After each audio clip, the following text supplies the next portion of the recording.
So I've just received in the new Razer Deathstalker V2 Pro TKL keyboard. Now this keyboard comes in the shorter TKL version, or you can buy it in the full size if you prefer, and it comes with either a clicky switch or the silent sort of red switch. Now I've got the silent version because this will be used for gaming. So we're going to unbox this keyboard, we're going to take a quick look at all of its features, then we're going to plug it in, look at the Razer Chroma and test how it performs.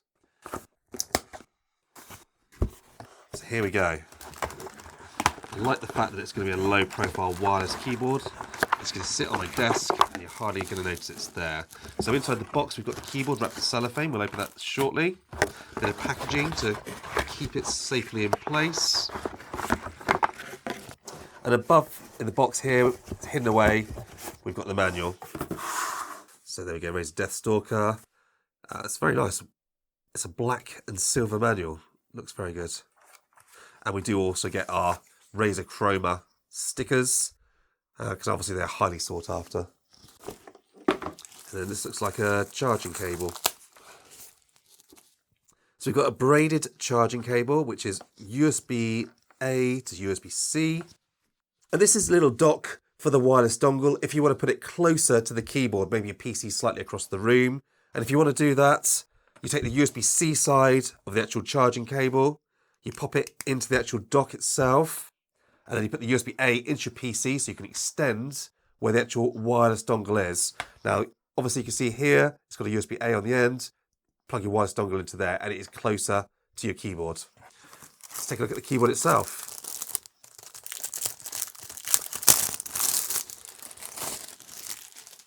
So this is a very premium and quite expensive keyboard, but it does have an awful lot of features. So we can see we've got a low profile design on this keyboard, so it does sit very close to your desk, so you're not going to need a wrist mat. And as I mentioned, it comes with a low profile mechanical switch and it's an optical variety, and I have got the silent smooth reds because this will be a gaming keyboard for me, but you can get it in the clicky purple switch if you prefer. But because I'm gaming, I want that linear switch. Now the reason I particularly wanted this one, as well as being low profile and wireless, you've also got a nice volume wheel on here and a little play pause button, and this can be configured inside the software. We'll have a look in a little while. You've got the dedicated cursor keys, which I really like. I do use cursors a lot, and obviously being a TKL, you've obviously got your print screen, scroll, lock, delete just above. So this for me is one of my favourite form factors for especially a gaming keyboard. Now if we look around the keyboard itself, if we go to the bottom, you can see we've got a two-stage flip-out feet. If you want to increase the typing angle to make the typing slightly more comfortable, that's probably how I would be running it. On the top here, we've got our switch. It's either set to off, and if you're just plugged in via the cable, you just hardwired it in the off position. You can switch it to 2.4 gigahertz with the wireless dongle, or you can switch it to Bluetooth because it's got Bluetooth 5 built in. But obviously, if you're running it on Bluetooth, there will be some latency in there, so you probably won't want to use it for gaming in Bluetooth mode. We've also got our 3 Bluetooth profile buttons just to the right, and then we have the actual USB-C port for charging, or if you do actually want to run this keyboard wired to your PC. And lastly, as we're looking around the keyboard, underneath we've got a little trapdoor, and we have our tiny little 2.4 gigahertz dongle so that we can control this wirelessly. So if you want to game wirelessly, use this, not the Bluetooth. There's pretty much no latency like with your wireless mouse using this little dongle. So we're going to plug this keyboard in now and install Synapse. Then we're going to show you some of the features of the lighting and the functions on this keyboard, and then test its performance.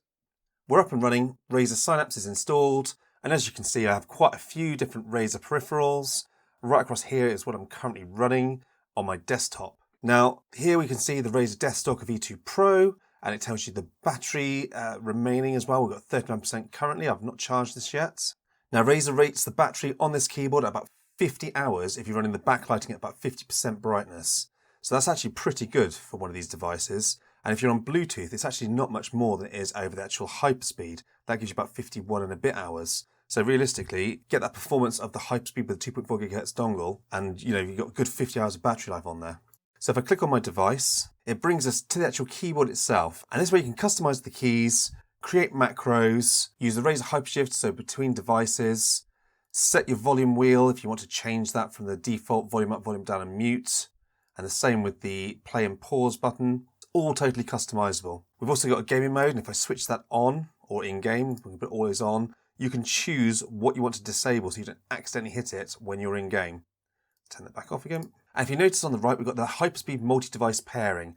You can use your one little dongle with multiple devices if you do get them from the same range. So if you've also got maybe the DeathStalker HyperX or the Orochi V2, all of these devices can be put onto the one single dongle to save you having multiple devices sticking out the back of your laptop or PC. Now if we move over across to the top here, we've got lighting, and this is some of the default lighting effects. We've got this at 100% backlighting at the moment, and I can just drop that down quite easily through the actual sign-up software, or you can use the hotkeys on F11 and F12.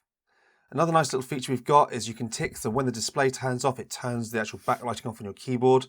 That is handy because it will save you some power when you're not in front of it. And you can also set it that if your computer's idle, it will again turn off that backlighting to save you some battery life on this keyboard.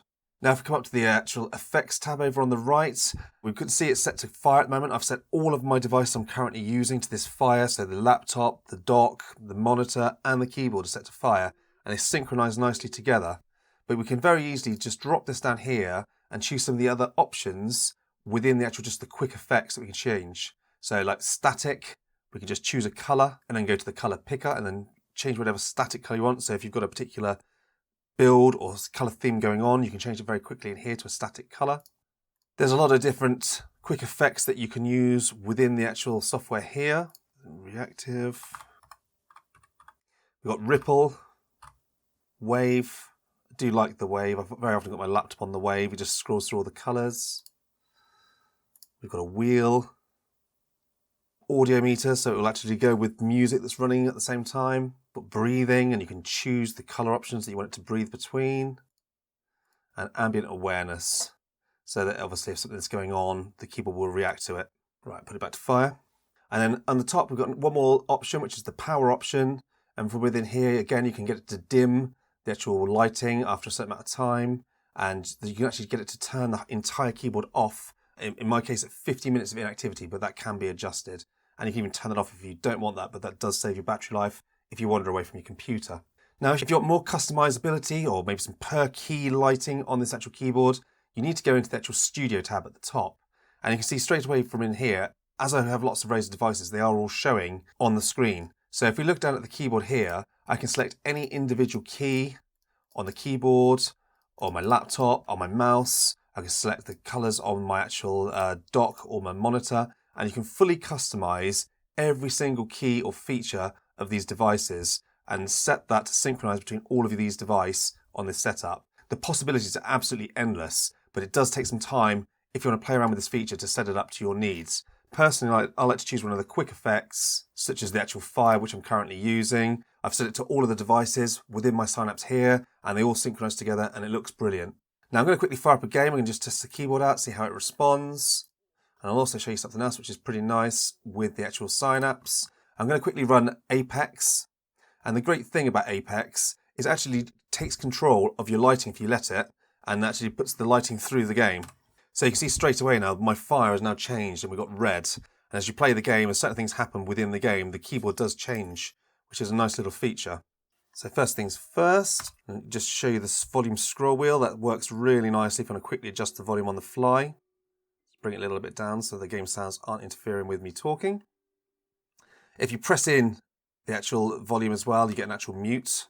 I've currently got the keyboard set up with just half the feet out on the rear, which gives it a nice incline for me for when I'm gaming. And so far, I've loved the low profile for gaming. It's very comfortable. So if I just quickly fire up an actual game here, we're just going to quickly test out these linear switches. Now I'm running over the 2.4 GHz wireless, and it feels as responsive as if you were running it on a cable. Right, so here we go. Honestly, it's so responsive, liking the low profile, so I can sit my hand quite close to the desk. I've got no palm rest or anything, and it is very comfortable. The linear switches feel great for gaming. I think if I was going to be mostly typing rather than gaming, I would buy the purple switches, but if you are gaming, definitely get the linear switches. They feel brilliant. So as always, if you've got any questions, pop them down in the comment section below and I will get back to you. And as usual, thank you for watching.